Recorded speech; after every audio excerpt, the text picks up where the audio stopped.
Wait ലോസിന് വേണ്ടി എത്ര ശ്രമിച്ചിട്ടും വെയിറ്റ് കുറയുന്നില്ലേ? എങ്കിൽ ഈ പറയാൻ പോകുന്ന 5 മിസ്റ്റേക്സിൽ ഏതെങ്കിലും ഒന്ന് ചെയ്തിട്ടുണ്ടാവും. ഒന്നാമത്തെ മിസ്റ്റേക്ക്, ഒന്നും കഴിക്കാതെ മീൽസ് സ്കിപ്പ് ചെയ്ത് പട്ടിണി കിടന്നാൽ നന്നായിട്ട് വെയിറ്റ് കുറയുമെന്ന് വിചാരിക്കും. പക്ഷെ ഇത്തരത്തിൽ ചെയ്യുമ്പോൾ പിന്നീട് ധാരാളം വിശക്കുകയും പിന്നീട് ഭക്ഷണം കഴിക്കുമ്പോൾ കൂടുതലായിട്ട് കഴിക്കുന്നതിനും അധികം കലോറീസ് ശരീരത്തിനകത്തോട്ട് പോകുന്നതിനും കാരണമാവും. രണ്ടാമത്തെ മിസ്റ്റേക്ക്, മീൽസ് സ്കിപ്പ് ചെയ്ത് പകരം tea, coffee, juice, milkshake എല്ലാം എടുക്കാമെന്ന് വിചാരിക്കും. പക്ഷെ ഇതിലെ കലോറീസ് കൂടി നമ്മൾ കാൽക്കുലേറ്റ് ചെയ്യണം. കലോറീസ് കൂടുതലായിട്ടാണ് വരുന്നതെങ്കിൽ അത് മീൽസ് കഴിക്കുന്നതിനേക്കാളും ദോഷകരമായിരിക്കാം. മൂന്നാമത്തേത്, ഡ്രൈ ഫ്രൂട്ട്സ് അല്ലെങ്കിൽ നട്ട്സ്, പീനട്ട് ബട്ടർ, സ്മൂത്തി ഇവയെല്ലാം ഹെൽത്തിയാണ്. പക്ഷെ എത്ര കഴിക്കുന്നു എന്നുള്ളത് വളരെ ഇമ്പോർട്ടൻ്റ് ആണ്.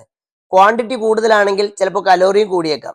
നാലാമത്തേത് നമ്മുടെ മലയാളികളുടെ ബ്രേക്ക്ഫാസ്റ്റ് ആണ്. കാർബോഹൈഡ്രേറ്റ്സ് മാത്രം അടങ്ങിയ ബ്രേക്ക്ഫാസ്റ്റ് ആണ് നമ്മൾ കൂടുതലും കഴിക്കുക.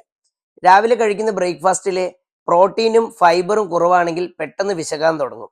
അതുകൊണ്ട് ബ്രേക്ക്ഫാസ്റ്റ് കഴിക്കുമ്പോൾ ഇഡ്ഡലി, ദോശ, പുട്ട്, അപ്പം എന്നിവ മാത്രം കഴിക്കാതെ അതിൻ്റെ കോമ്പിനേഷനായിട്ട് പ്രോട്ടീനും ഫൈബറും അടങ്ങിയിട്ടുള്ള മുട്ട, കടലക്കറി, വെജിറ്റബിൾ കറി എന്നിങ്ങനെ മിക്സ് ചെയ്ത് ബ്രേക്ക്ഫാസ്റ്റ് ആയിട്ട് കഴിക്കാൻ വേണ്ടിയിട്ട് പ്രത്യേകം ശ്രദ്ധിക്കുക.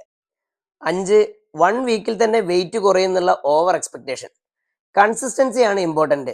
നമ്മൾ പ്രോപ്പർ ആയിട്ടുള്ള ഡയറ്റും കറക്റ്റ് ആയിട്ടുള്ള എക്സസൈസും ഒക്കെ ഫോളോ ചെയ്താലും 1 വീക്കിൽ തന്നെ വെയിറ്റ് കുറയണമെന്ന് എക്സ്പെക്ട് ചെയ്യരുത്.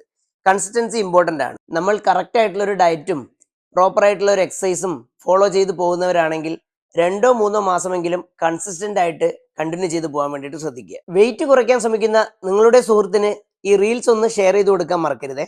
അതുപോലെ ഇഷ്ടപ്പെട്ടാൽ ഈ പേജ് ഒന്ന് ഫോളോ ചെയ്യുക.